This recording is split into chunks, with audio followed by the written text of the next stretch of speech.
নমস্কার বন্ধুরা, আমি শর্মিলা। আমার ইউটিউব চ্যানেল স্বপ্নের আলপনায় তোমাদের সবাইকে স্বাগত। বন্ধুরা, তোমরা সবাই কেমন আছো? আশা করি ভালোই আছো। আজকেও আমি চলে এসেছি আরও একটি গল্প নিয়ে। গল্পের শুরুতে তোমাদের বলে রাখি, যারা নতুন বন্ধু আমার ভিডিওটা দেখছো কিন্তু এখনও সাবস্ক্রাইব করোনি, তারা অবশ্যই আমার চ্যানেলটাকে সাবস্ক্রাইব করে বেল আইকনটি অন করে দাও, যাতে পরবর্তীতে দেওয়া গল্পগুলো তোমরা মিস না করে যাও। এবার চলো গল্পে ফিরে আসা যাক। গল্প চড়াই আর কাকের কথা। একটা কাক আর চড়াই পাখিতে খুব ভাবছিল। গৃহস্থদের উঠানে চাটাই ফেলে ধান আর লঙ্কা রোদে দিয়েছে। চড়াই তা দেখে কাককে বলল, বন্ধু, তুমি আগে লঙ্কা খেয়ে শেষ করতে পারবে, না আমি আগে ধান খেয়ে শেষ করতে পারবো? কাক বললে, আমি লঙ্কা আগে খাবো। চড়ুই বললে, না আমি ধান আগে খাবো। কাক বললে, যদি খেতে না পারো তাহলে কি হবে?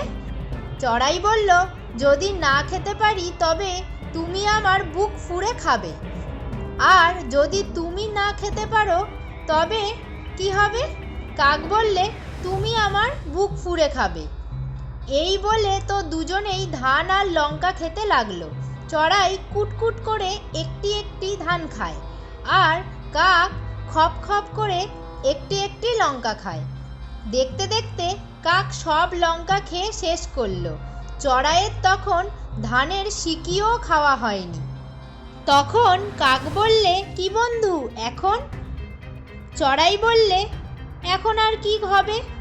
বন্ধু হয়ে তুমি আমার বুক খেতে চাও, তবে খাবে, তবে ঠোঁট দুটো ধুয়ে নিও। তুমি নোংরা জিনিস খাও তো? কাক বললে, আমি ঠোঁট ধুয়ে আসছি বলে সে গঙ্গায় ঠোঁট ধুতে গেল। তখন গঙ্গা তাকে বলল, তোর নোংরা ঠোঁট আমার গায়ে ছোঁয়াস নেই, জল তুলে নিয়ে ঠোঁট ধুয়ে যা। তবে কাক বললে, আচ্ছা আমি ঘটি নিয়ে আসছি বলে সে কুমোরের কাছে গিয়ে বলল, কুমোর কুমোর দে তো ঘটি, তুলবো জল ধোবো ঠোঁট, তবে খাবো চড়াইয়ের বুক। কুমোর বললে, ঘটি তো নেই, মাটি আন গড়ে দি। শুনে কাক মোষের কাছে তার শিং চাইতে গেল, সেই শিং দিয়ে মাটি খুঁড়বে। তাই কাক মোষকে বলল, মোষ মোষ দে তো শিং, খুঁড়বো মাটি, গড়বো ঘটি, তুলবো জল ধোবো ঠোঁট, তবে খাবো চড়াইয়ের বুক। শুনে মোষ তাকে অমনি গুঁতোতে এলো যে সে সেখান থেকে দে ছুট। তারপর সে কুকুরের কাছে গিয়ে বলল, কুত্তা কুত্তা মারবি মোষ, লব শিং, খুঁড়বো মাটি, গড়বে ঘটি, তুলবো জল ধোবো ঠোঁট, তবে খাবো চড়াইয়ের বুক। কুকুর বললে, আগে দুধ আন, খেয়ে গায়ে জোর করি, তবে মোষ মারব।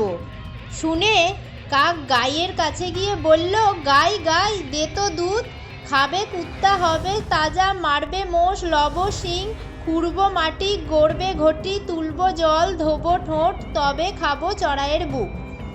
গাই বললে, ঘাস আন খাই, তারপর দুধ দেব। শুনে কাক মাঠের কাছে গিয়ে বলল, মাঠ মাঠ দে তো ঘাস, খাবে গাই দেবে দুধ, খাবে কুত্তা হবে তাজা, মারব মোষ, লব শিং, খুঁড়বো মাটি, গড়বো ঘটি, তুলবে জল ধোবো ঠোঁট, তবে খাবো চড়াইয়ের বুক। মাঠ বলল, ঘাস তো রয়েছে, নিয়ে জানা। তখন কাক কামারের বাড়ি গিয়ে বলল, কামার কামার দে তো কাস্তে, কাটবো ঘাস, খাবে গাই দেবে দুধ, খাবে কুত্তা হবে তাজা, মারবে মোষ, লব শিং, খুঁড়বো মাটি, গড়বো ঘটি, তুলবো জল ধোবো ঠোঁট, তবে খাবো চড়াইয়ের বুক। কামার বলল, আগুন নেই, আগুন নিয়ে আয়, কাস্তে গড়ে দিই। তা শুনে কাক গৃহস্থের বাড়ি গিয়ে বলল, গৃহস্থ ভাই দাও তো আগুন, গড়বে কাস্তে, কাটবে ঘাস, খাবে গাই দেবে দুধ, খাবে কুত্তা হবে তাজা, মারবে মোষ, লব শিং, খুঁড়বো মাটি, গড়বো ঘটি, তুলবো জল ধোবো ঠোঁট, তবে খাবো চড়াইয়ের বুক। তখন গৃহস্থ এক হাঁড়ি আগুন এনে বলল, কিসে করে নিবি? বোকা কাক তার পাখা ছড়িয়ে বলল, এই আমার পাখার উপর ঢেলে দাও। গৃহস্থ সেই হাঁড়ি শুদ্ধ আগুন কাকের পাখার উপর ঢেলে দিল, আর সেই বেটা তখনই পুড়ে মরে গেল। তারপর চড়াইয়ের বুক খাওয়া আর তার হলো না। গল্পটা তোমাদের কেমন লাগলো সেটা অবশ্যই আমাকে কমেন্টে লিখে জানাবে, আর শেয়ার করতে ভুলবে না। আজ তাহলে এই পর্যন্তই থাক। দেখা হচ্ছে পরের ভিডিওতে আরেকটি গল্প নিয়ে। ততক্ষণ পর্যন্ত তোমরা সবাই ভালো থাকো এবং সুস্থ থাকো।